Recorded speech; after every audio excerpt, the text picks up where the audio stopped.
বাড়িতে একবার হলেও এইভাবে রেসিপিটি বানান। এই যে দেখতে পাচ্ছ শোল মাছ দিয়ে দারুণ একটি রেসিপি আপনাদের সামনে তুলে নেব।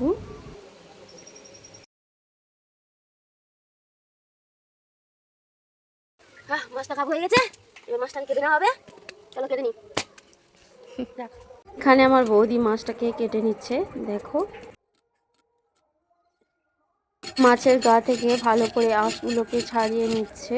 এবার মাছটাকে ভালো করে কেটে নিচ্ছে, কানকোটা কেটে নিচ্ছে। প্রথমে পেটের মধ্যে থাকা ময়লাগুলোকে বের করবে, তার জন্য এখান থেকে একটু ছালটা তুলে দিচ্ছে।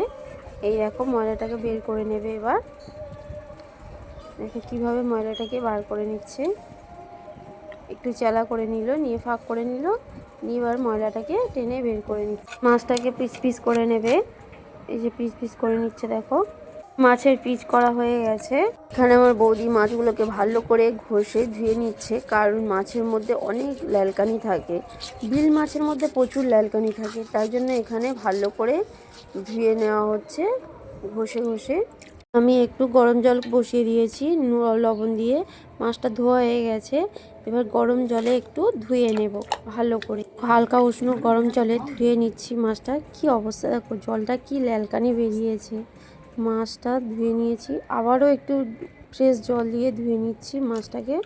থেকে 4 বার জল দিয়ে ভালো করে ধুয়ে নিতে হবে। দেখো গরম জল দেওয়ার পরেও আর একবার মাছ ধুচ্ছি, তাতেও দেখো কি অবস্থা জলটা। মাছের মধ্যে দিয়ে দেবো হাফ চামচ লবণ,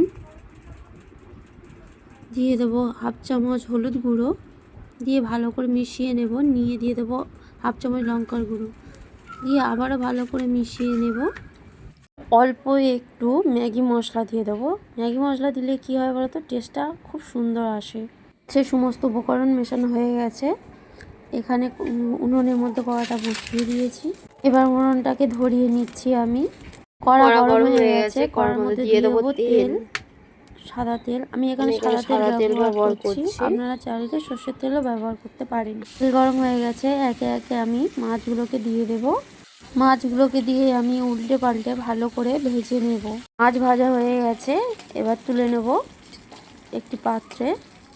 মাছের মুড়োটাকেও ভেজে নিলাম, ভাজা হয়ে গেছে। এবার তুলে নিলাম। সমস্ত মাছ ভাজা হয়ে গেছে। দেখো কি সুন্দর করে ভেজে নিয়েছি। ভাজা কড়ার তেলের মধ্যে দিয়ে দিলাম চিনি, তেজপাতা, এলাচ, লবঙ্গ, দারচিনি দিয়ে দিলাম। দিয়ে এবার আমি দিয়ে দেবো পেঁয়াজ, কুচানো পেঁয়াজ দিয়ে দিলাম। পেঁয়াজটাকে আমি লাল লাল করে একটু ভেজে নেব। পেঁয়াজ ভাজা হয়ে গেছে, এবার দিয়ে দিলাম রসুন বাটা। এখানে আমি 1 চামচ মতো রসুন বাটা ব্যবহার করেছি। টুকরো করে রাখা টমেটো দিয়ে দেব। দিয়ে দিলাম 4 থেকে 5টা পাকা কাঁচা লঙ্কা, দিয়ে দিলাম পরিমাণ মতো লবণ, দিয়ে ভালো করে কষিয়ে নেব মশলাটাকে।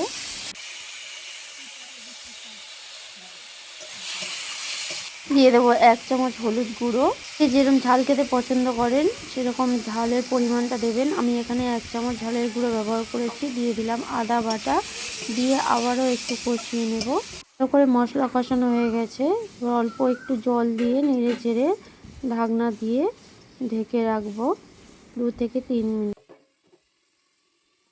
2 থেকে 3 মিনিট পর ঢাকনাটা খুলে আবারও নেড়ে চেড়ে দেবো। একটু মশলাটাকে ভালো করে কষিয়ে নেব। মশলা কষানো হয়ে গেছে, ভেজে রাখা আলু দিয়ে দিলাম। আলু দিয়ে ভালো করে কষিয়ে নেওয়ার পরে এখানে 1 চামচ মতো আমি জিরে বাটা দিয়ে দিলাম।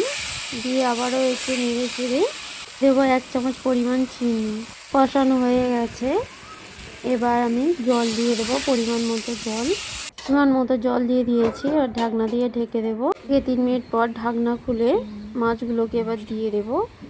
ফুটে গেছে, এবার মাছগুলোকে দিয়ে দিলাম। দিয়ে ঢাকনা দিয়ে ঢেকে দিয়েছি। আবারও 5 মিনিট পর আবার ঢাকনা খুলে দিলাম।